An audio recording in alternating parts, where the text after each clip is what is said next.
On va commencer ici avec un chat. C'est un chat femelle. Alors, une chatte, elle est âgée avec des problèmes de santé. On va voir qu'est-ce que je suis capable de voir au niveau des faiblesses versus qu'est-ce qui a été vraiment diagnostiqué par le vétérinaire, ainsi qu'on va essayer de faire des liens entre les organes. On va commencer avec le côté droit. Ça, c'est D, ça veut dire droit, le côté gauche. Le côté droit représente toute la génétique qui a été transmise du père et le côté gauche, c'est la génétique qui a été transmise de la mère. La photo elle pourrait être plus claire, parce que quand je la rapproche, on va commencer avec le côté droit, c'est quand même assez flou, mais on peut voir certaines pigmentations qui ressortent.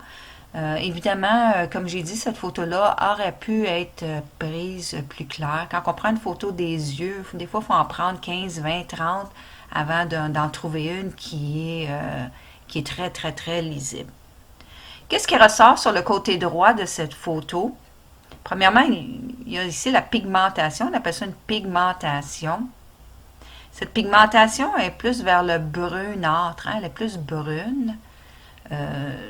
Cette zone ici, c'est la thyroïde, parathyroïde, estomac, petit intestin et bronches. Alors, toute cette zone-là, thyroïde, estomac, petit intestin, bronches, parathyroïde, c'est sûr qu'il y a une faiblesse là. La couleur indique qu'il y a une faiblesse aussi au foie. C'est pas la zone du foie, mais la couleur indique qu'il y a un lien entre le foie et tous les organes que je vous ai mentionnés. Le chat a été diagnostiqué avec une hyperthyroïde. Alors ça a été diagnostiqué officiellement du vétérinaire. Elle prend des médicaments en rapport avec ça. Ça, c'est la première chose. Après ça, on va aller de ce côté-ci de l'œil. On voit cette zone ici, ça représente le pancréas. Cette zone ici représente le foie.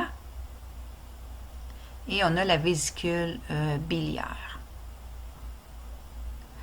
Alors souvent, quand il y a un problème de foie, c'est sûr, la digestion, ainsi de suite, se fait pas, mais il y a aussi, se fait pas bien, mais aussi il y a un lien entre une faiblesse au foie et une hyperthyroïde. Ici, qu'est-ce qu'on peut voir? Une faiblesse au rein. Et c'est pas mal tout en gros. On pourrait faire chaque petit trait, mais sinon c'est beaucoup trop long. Mais c'est juste pour vous montrer qu'est-ce qu'on peut voir. Du côté gauche, qui est la génétique transmise de la mère, qu'est-ce qui ressort le plus? C'est ça ici. Cette zone, c'est l'œsophage. Et si on va un peu plus loin, cette zone ici, c'est le cardias. Alors, le cardias, c'est la connexion entre l'estomac, que je vous dis qui était faible, et l'œsophage. Quelle partie de l'œsophage est faible? Je ne le sais pas.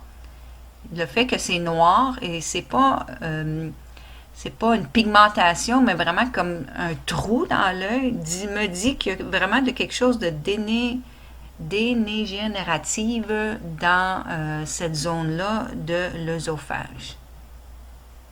Ici, on a deux petites lésions et ces deux lésions-là représentent la thyroïde. En étant une à côté de l'autre, et ça encore, si j'aurais une photo plus claire, je pourrais le confirmer, me dit que ça, c'est la génétique qui descend de la mère.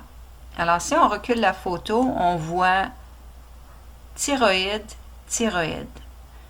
Alors, sans même avoir un diagnostic du vétérinaire, je peux juste dire que je ne suis pas surprise qu'elle ait des problèmes de thyroïde. Dans son cas, c'est l'hyperthyroïde.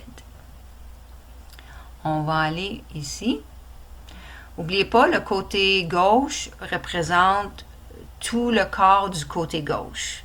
Ici, on a l'ovaire. Alors, l'ovaire gauche, tout simplement à cause qu'il y a un trou, souvent, ça veut dire qu'elle n'a pas son ovaire ou il y a un problème avec l'ovaire. C'est un chat qui est opéré, alors on va dire que le noir, le trou qui est là, c'est tout simplement en rapport avec l'ovaire qui a été retiré et ça va jusque-là. Et on peut voir qu'il y a un genre de légère pigmentation aussi en arrière de tout ça. Si on recule la photo.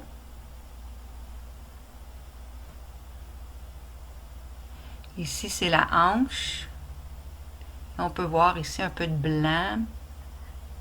Ça, ici, c'est le rein. Alors, si on recule la photo, on peut voir aussi que la pupille n'est pas lisse, lisse, lisse. Alors, tous les anomalies de pupille veut dire quelque chose. Ici, c'est pas lisse, c'est beaucoup en grosses dents de scie, comme qu'on appelle. La pupille représente l'état de la colonne vertébrale et de l'apport nerveux entre les vertèbres. On parle du côté gauche ici. On peut voir qu'il est un petit peu plus magané que le côté droit. Alors, c'est sûr, un petit peu de problème de dos. Et ça part du cou jusqu'au bout de la queue. Quoi d'autre qu'on peut dire de ça? Alors, je pense que c'est pas mal tout pour ce chat-là. On a fait un peu le tour, c'est ça. On peut aller faire, comme j'ai dit, chaque petit point. Mais qu'est-ce qui ressort le plus? C'est vraiment thyroïde. Et aussi, j'ai oublié, voilà ici, cette section, cette zone-là. Ça, c'est la zone de l'estomac. Et aussi, c'est la zone du cœur. Cœur, poumon. Elle a été diagnostiquée avec des problèmes cardiaques, officiellement du vétérinaire, et aussi des problèmes de poumon. Alors, on a cœur, poumon, thyroïde dans ce cas-ci, qui a été diagnostiqué du vétérinaire. Et moi, de mon côté, c'est pas mal flagrant. Hein? Ici, on a le pancréas. Peut-être que si on aurait pris une prise de sang ou peu importe, peut-être qu'on aurait vu quelque chose. N'oubliez pas que quand on regarde dans l'œil, on ne voit pas qu'est-ce qu'on voit dans la prise de sang, mais c'est vraiment au niveau cellulaire. Alors, la différence est là. Même si ça n'apparaît pas dans une prise de sang, c'est sûr, il peut avoir de l'activité au niveau cellulaire avant que ça apparaisse dans une prise de sang.